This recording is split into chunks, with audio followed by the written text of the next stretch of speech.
కీర్తనల గ్రంథము 68వ అధ్యాయము. దేవుడు లేచునుగాక, ఆయన శత్రువులు చెదిరిపోవుదురుగాక, ఆయనను ద్వేషించువారు ఆయన సన్నిధి నుండి పారిపోవుదురుగాక. పొగ చెదరగొట్టబడినట్లు నీవు వారిని చెదరగొట్టుము. అగ్నికి మైనమే కరుగునట్లు భక్తిహీనులు దేవుని సన్నిధికి కరిగి నశించుదురుగాక. నీతిమంతులు సంతోషించుదురుగాక, వారు దేవుని సన్నిధిని ఉల్లసించుదురుగాక. వారు మహాదానందము పొందుదురుగాక. దేవుని గూర్చి పాడుడి, ఆయన నామమును బట్టి స్తోత్రగానము చేయుడి. వాహనమెక్కి అరణ్యములలో ప్రయాణము చేయు దేవుని కొరకు ఒక రాజమార్గము చేయుడి. యెహోవా అను ఆయన నామమును బట్టి ఆయన సన్నిధిని ప్రహర్షించుడి. తన పరిశుద్ధాలయమందుండు దేవుడు తండ్రి లేని వారికి తండ్రియు విధవరాలకు న్యాయకర్తయునై ఉన్నాడు. దేవుడు ఏకాంగులను సంసారులుగా చేయువాడు. ఆయన బంధింపబడిన వారిని విడిపించి వారిని వర్ధిల్లజేయువాడు. విశ్వాసఘాతకులు నిర్జల దేశమందు నివసించుదురు. దేవా, నీవు నీ ప్రజల ముందర బయలుదేరినప్పుడు, అరణ్యములో నీవు ప్రయాణము చేసినప్పుడు భూమి వణికెను, దేవుని సన్నిధిని అంతరిక్షము దిగజారెను. ఇజ్రాయేలు దేవుడకు దేవుని సన్నిధిని అవిలి సీనాయి కంపించెను. దేవా, నీ స్వాస్యము మీద నీవు వర్షము సమృద్ధిగా కురిపించితివి. అది అలసి ఉండగా నీవు దానిని బలపరిచితివి. నీ సమూహము దానిలో నివసించును. దేవా, నీ అనుగ్రహము చేత దీనులకు సదుపాయము కలుగజేసితివి. ప్రభువు మాట సెలవిచ్చుచున్నాడు, దానిని ప్రకటించు స్త్రీలు గొప్ప సైన్యముగా ఉన్నారు. సేనల రాజులు పారిపోయెదరు. ఇంట నిలిచినది దోపుడు సొమ్ము పంచుకొనును. గొర్రెల దొడ్ల మధ్యను మీరు పండుకొనగా, గువ్వల రెక్కలు వెండితో కప్పబడినట్టున్నది, వాటి ఈకల రెక్కలు పచ్చని బంగారుతో కప్పబడినట్టున్నది. సర్వశక్తుడు అక్కడ రాజులను చెదరగొట్టినప్పుడు సాల్మోను మీద హిమము కురిసినట్లాయను.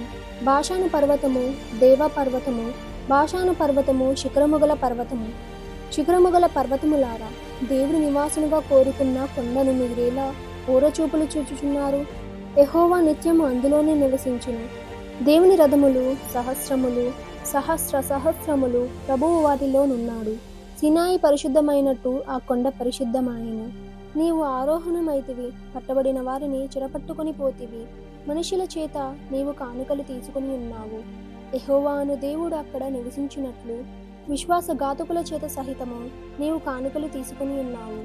ప్రభువు స్తుతి నొందునుగాక. అనుదినము ఆయన మా భారము భరించుచున్నాడు. దేవుడే మాకు రక్షణకర్తయై ఉన్నాడు. దేవుడు మా పక్షమున పూర్ణ రక్షణ కలుగజేయు దేవుడై ఉన్నాడు. మరణము తప్పించుట ప్రభువైన యెహోవా వశము. దేవుడు నిశ్చయముగా తన శత్రువతలను పగలగొట్టును. మానక దోషము చేయు వారి వెండ్రుకలు గల నడినెత్తిని ఆయన పగలగొట్టును. ప్రభువు సెలవిచ్చినదేమనగా, నేను బాషానులో నుండి వారిని రప్పించెదను, అగాధ సముద్రములో నుండి వారిని రప్పించెదను. వారి రక్తములో నీవు నీ పాదములు ముంచుదువు. నీ శత్రువులు నీ కుక్కల నాలుకలకు భాగమగుదురు.